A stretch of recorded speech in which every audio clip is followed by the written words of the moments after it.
Assalamualaikum warahmatullahi wabarakatuh.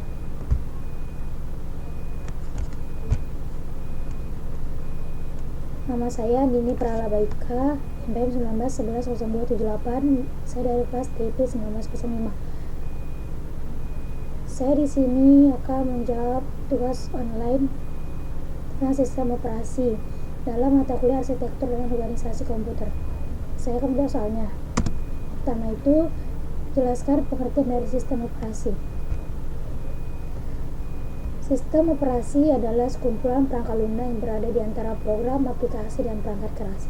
Sistem operasi merupakan penghubung antara pengguna komputer dengan perangkat keras komputer. Ruang lingkup mata pelajaran sistem operasi ialah pengenalan sistem operasi, proses, source, keluarga Windows. Sistem operasi atau operating system (OS) adalah perangkat lunak yang bertugas untuk mengatur, mengendalikan perangkat keras, dan memberikan kemudahan untuk pemakai dalam penggunaan komputer. Sistem operasi akan melakukan layanan ini untuk software aplikasi. Layanan tersebut seperti akses ke disk, manajemen, memori, tugas penjadwalan, dan antarmuka user. Bagian kode yang melakukan tugas-tugas ini dinamakan dengan kernel suatu sistem operasi. Selanjutnya, soal yang kedua, bagaimana membuat simulasi sistem operasi menggunakan VirtualBox?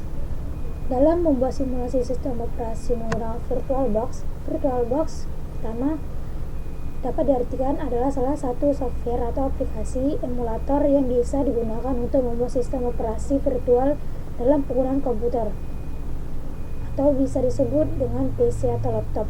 Biasanya banyak pengguna komputer menggunakan aplikasi ini untuk mencicipi sebuah sistem operasi tanpa harus menginstalnya langsung ke hard disk.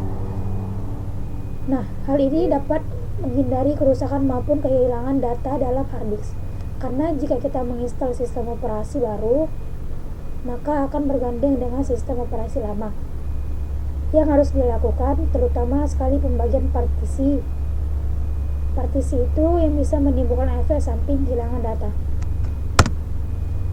Pada persiapan menggunakan VirtualBox sangat menguras performa komputer karena sama saja menjalankan dua sistem operasi secara bersamaan, bahkan menjalankan lebih dari dua.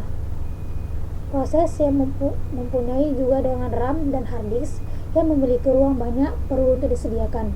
Proses yang digunakan sangat berpengaruh terhadap optimalnya Anda dalam menggunakan VirtualBox. Jika menggunakan proses yang dirilis 10 tahun belakangan ini, kemudian prosesnya tidak akan berlaku buruk. Selanjutnya, soal yang ketiga, jelaskan materi struktur sistem operasi. Struktur sistem operasi secara umum, sistem operasi adalah software pada lapisan pertama yang ditempatkan pada memori komputer pada saat dinyalakan. Sedangkan software yang lainnya dijalankan setelah sistem operasi berjalan. Dengan sistem operasi akan melakukan layanan ini. Intinya umum untuk software. Layanan inti untuk tersebut seperti akses disk, manajemen memori, scheduling task, dan antar muka user. Sehingga masing-masing software tidak perlu lagi melakukan tugas umumnya, karena dapat dilayani dan dilakukan oleh sistem operasi. Bagian kode melakukan tugas-tugas inti dan umum tersebut dinamakan dengan kernel suatu sistem operasi. Kalau sistem komputer terbagi dalam lapisan, maka sistem operasi adalah penghubung antara lapisan hardware dan lapisan software.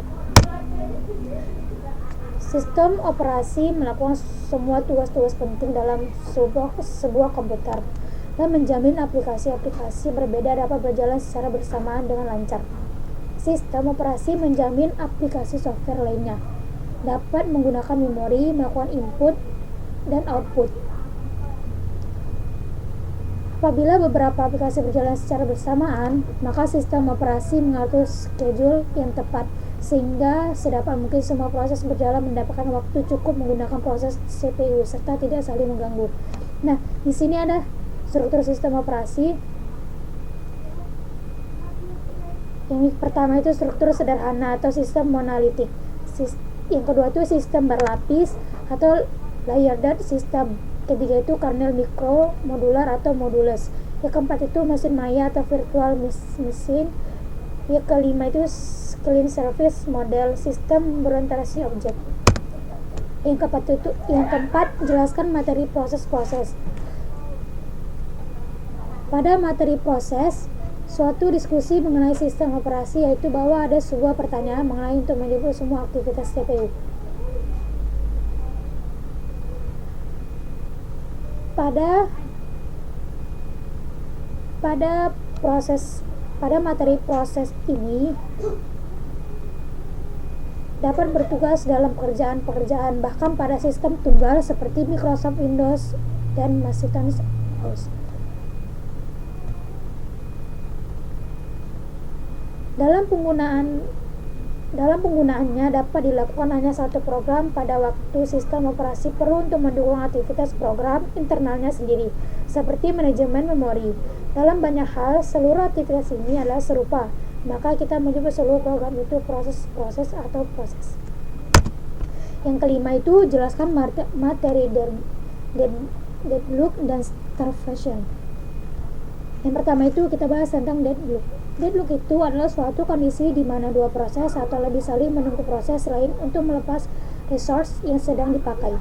Karena beberapa proses itu saling menunggu, maka tidak terjadi kemajuan dalam kerja proses tersebut. Deadlock itu terdapat masalah yang bisa terjadi ketika banyak proses yang membagi sebuah waktu, sehingga akan terjadi tunggu-menunggu. Terus yang starvation itu adalah kondisi yang biasanya terjadi setelah deadlock. Jadi starvation ini terjadi setelah deadlock dulu baru starvation. Proses kekurangan resource atau karena terjadinya deadlock tidak akan pernah mendapatkan resource yang dibutuhkan sehingga mengalami starvation atau kelaparan. Namun starvation juga bisa terjadi tanpa deadlock. Hal ini ketika terdapat kesalahan dalam sistem sehingga terjadi ketimpangan dalam pembagian resource.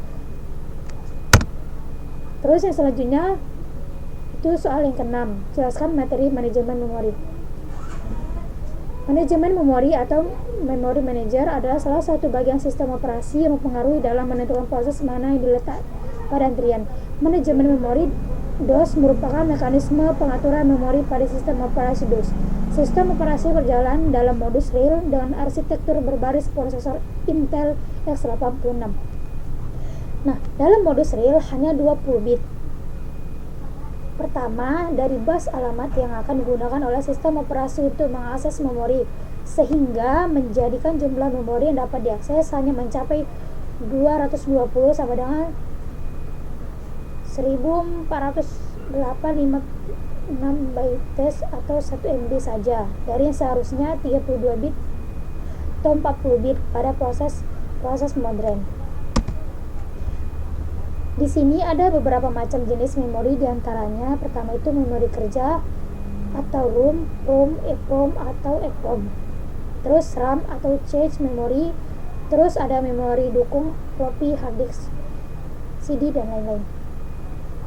Dan manajemen memori terdapat dua manajemen, yaitu pertama manajemen memori statis dengan pemartisian statis, jumlah lokasi dan ukuran proses di memori tidak beragam sepanjang waktu secara tetap. Terus manajemen memori dinamis dengan pemartisian dinamis, jumlah lokasi dan ukuran proses memori dapat beragam sepanjang waktu secara dinamis. Sekian dari hasil saya telah menjawab soalnya. Jika ada yang kurang, mohon maaf. Assalamualaikum warahmatullahi wabarakatuh.